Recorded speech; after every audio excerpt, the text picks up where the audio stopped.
Welcome to Chill Thoughts for the Fractal Terra. This case is all about style. Rather than a black steel rectangle, you get a textured aluminum housing with an option for a green color and a wood accent piece on the front. Most of the edges are rounded in some way to soften the design. It's simple, minimalistic even. The case has a lot in common with a vintage stereo receiver, which people often buy as much for the look as they do for the sound. The fact that there are only two ports on the front and no lights make it clear that Fractal didn't build this to be the ultimate in functionality. Rather, to sit on a clean desk with some potted plants in a room where, along with the sunlight, a comfortable breeze streams through a half-open window and gently stirs a set of light linen curtains. If you're thinking about getting this case, to set in a red and black gamer desk with cans of energy drinks stacked up to the side, in a room with loads of RGB and mind-numbing electronic music pounding away in the background, then you might be interested in this case only because of the hype around it.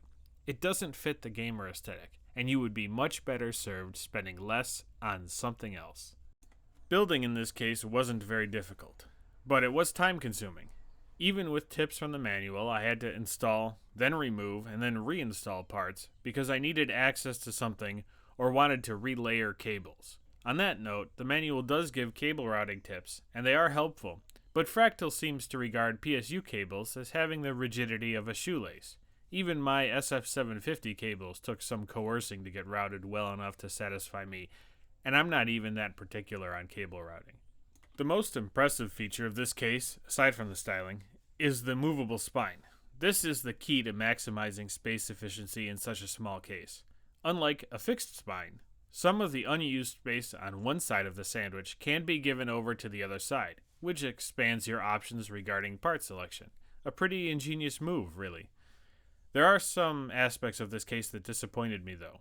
The first is the manufacturing quality. My case had some plastic sheeting wedged between the rear aluminum plate and the structure it mounts to.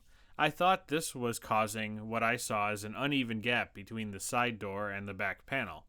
So I took the plate off, which made me nervous because it can be easy to damage threaded aluminum. It's pretty soft. I removed the plastic, but that didn't solve the problem. My case is just slightly off.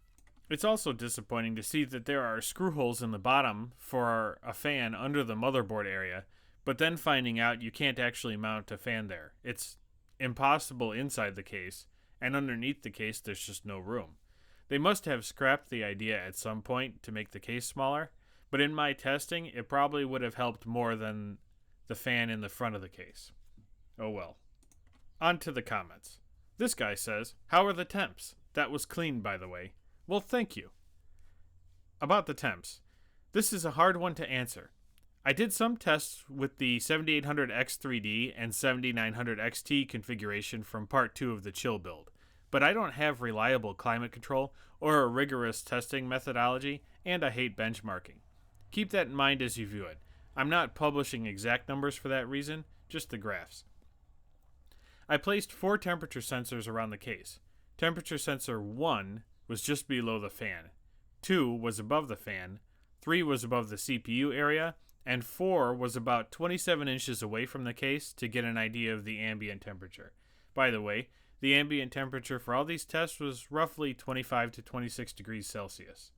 For a stress test, I ran the Furmark GPU and CPU stress test simultaneously for 20 minutes, and then after that 20 minutes elapsed, I let them keep running and recorded 1 minute of data. The other test is just the Final Fantasy Endwalker benchmark, running at some odd resolution that's almost 4K, so that I could have room to navigate windows. The CPU seems to do just slightly better with the fan set to intake or no fan at all compared to the fan set to exhaust. The GPU does better with the fan set to exhaust. Anecdotally, I can say that the configuration with the 7600 and 4070 from Chill Build Part 1 behaved roughly the same. The differences in behavior of each part are very small. Also, on the page with the ambient adjusted average temperatures, note that the CPU reached its thermal limit on all the stress tests, so the variations in the CPU temperature during the stress test are meaningless. As for the rest of the data, I think you should draw your own conclusions from the graphs as much as you're able to. This guy says, is there room for a second 2.5-inch SSD? Yes, sir, but that's only if you don't use the bottom fan. For questions like this, I always recommend people seek out the manufacturer's product page and download a copy of the manual. In a lot of cases, no pun intended again, that can help you, before you even buy the case, decide whether the case is going to do what you want. This guy says, I need to build a new PC soon. I have a 3080 Ti and i9-9900K. I think it's time to upgrade the CPU, but looking for a new case. I liked this build, but just too small for me. Think I'ma get that Fractal Wood one. It's unique and not a Lian Li or Lian Li clone. I really like the look of the Fractal North, but it's basically just a budget case with some wood slapped on the front. I'm not against that, but it's just like this case. It's more style than substance. Style is sometimes the most important feature if the rest of the case is good enough, though. Very positive comments overall on this one. Thank you. I really appreciate it.